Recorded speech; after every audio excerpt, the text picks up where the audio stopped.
I posted that video over 8 years ago, and I remember like the excitement that I had, the excitement around being able to show people something and let them watch it and enjoy it and just create something for others to see. I did that when I was 16, and before that I always had a proclivity for trying new things, and I still do today. I've always dove into things, just to try things out for the hell of it. Like most, when I was younger, I did a lot of art. I tried everything. I did drawing, painting, sculpting. I would tear things apart and try and build them again. And this kind of led into photography. And I remember when I was about 13, me and my dad were at Costco, and we were walking through the electronics section, and I saw this photography kit, and it had 2 lenses, and it was a Nikon D3100, and it had like a nice long zoom lens and then a wider lens as well. I begged my dad. I was like, "Can you get this for me, please?" And I remember very distinctly him saying, "If I get this for you, you've got to learn everything about it." And when he said that, it really stuck with me. And once I got the camera, I tried to learn everything about it. I fell in love with it. I was watching YouTube videos on, f-stops, aperture, ISO, all sorts of different things, just trying to learn how the camera worked and how to use the camera.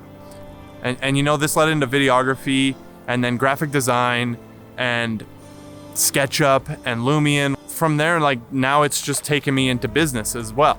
A lot of the people that I've talked to are like, "Wow, that's amazing that you've tried so many different things."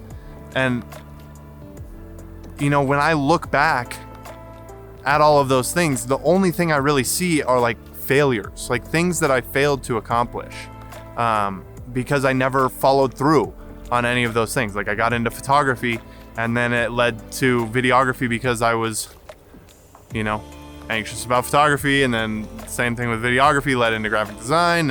And, I just hopped from one thing to the other because I start thinking too much about the thing that I'm currently doing. This happened to me with photography, videography especially. I really, really fell in love with it. I took to it. I was making videos all the time, trying to figure out how it worked and how you did all of the different things, composition, frame rates, all sorts of different stuff. And then you start looking at the people that are really good at it, and you realize that there is more that I don't know about this than I do know about this. And that hits you really hard when you've thrown a bunch of hours into learning about something. With videography, I started to feel a lot of discomforts, anxiety, mood swings, and irrational thought patterns. And this happened with most of the things that I tried. And through that trial and error, I've found that this happens for a few reasons. Standards and commitments. As you get better, you start to set standards and set commitments. And oftentimes these standards and commitments are irrational and out of reach for your current ability levels. These are things like setting unrealistic goals or timelines, pursuits for perfection, and that often leads to a lot of comparison, looking at other creators and wondering why you're not there yet, or looking at other creators and expecting to be there tomorrow. Fear of being judged, fear of not living up to expectations, fear of not being good enough, fear of making the wrong decision, and fear of failing. Momentum.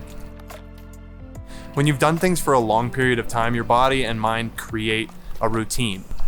And when you start to skew from that routine, your body and mind start to rebel against the new routine. Change is difficult, not just for your conscious self, but for your subconscious self. And these changes can sometimes lead to physical discomforts, anxiety, mood swings, and even depression. A lot of these reasons are due to self-sabotage and setting unrealistic expectations of ourselves. And I still have these feelings pretty often. However, I have made some changes when I do have these feelings. Creating a plan. Create a plan for realistic timelines based on your ability levels.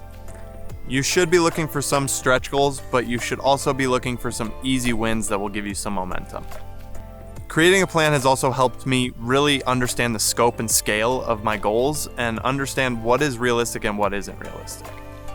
Cost-benefit analysis. Fear is one of the leading reasons that people don't follow through on their goals. However, this is often an irrational fear that is more emotions-based than not. For me, it has been really helpful to look forward into the future and ask myself, what happens if I do fail? And more often than not, the reality of failure is not near as bad as my feelings of failure. The change will be good.